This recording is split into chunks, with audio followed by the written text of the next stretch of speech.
Bismillahirrahmanirrahim. Assalamualaikum warahmatullahi wabarakatuh.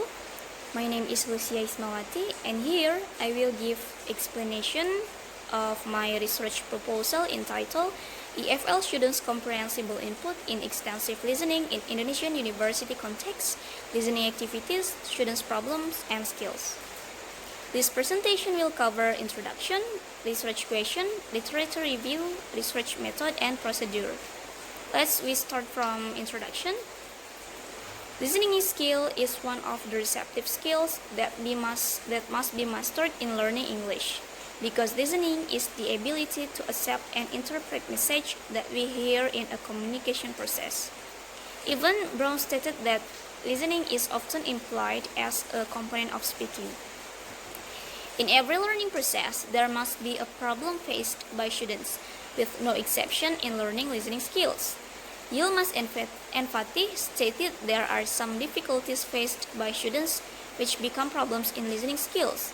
The first problem is that someone cannot communicate directly when two types of skills, that are listening and speaking, are not developed simultaneously, because productive skills will not be useful if someone cannot respond well to the interlocutor. And then the second problem is that listening is a reciprocal skill in many circumstances, because people cannot practice listening in the same way as when they practicing speaking skills, because listeners cannot predict communication.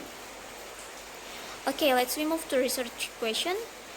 There are three research questions in this study. The first is, what are problems faced by EFL students in extensive listening?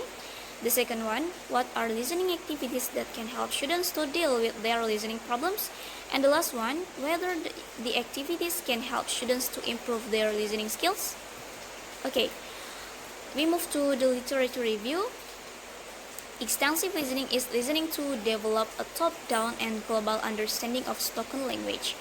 According to Harmer, extensive listening, such as listening at home or in a car when traveling, are activities that can increase the strength of students' motivation because they can listen to what they like.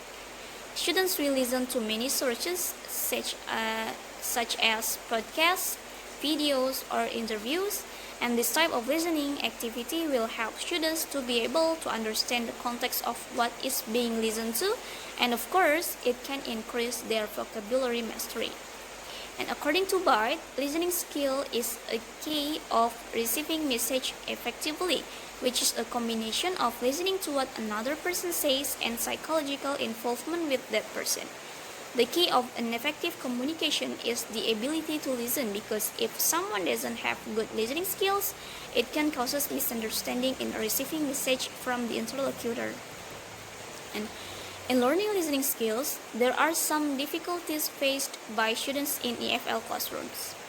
Yilmaz, cited from Go, stated that the most common listening problems faced by students are quickly forget what is heard, unfamiliar words or terms, misunderstanding in receiving message, neglecting the next part while thinking about meaning on the previous part, and unable in forming a mental representation from words they have heard.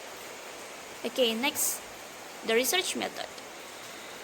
This study used qualitative research design, and the population of this study are the first semester students of English Education Department at Indonesian University. And the sample of the study is 1 out of 4 classes at the university, where there are 5 students in the class who will be interviewed by the researcher.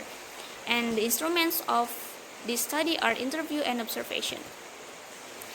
And the procedure of this study, the first step is observing the classroom. The researcher will observe everything that happens in the research site directly to observe the phenomenon that occurs accurately, especially in extensive listening class.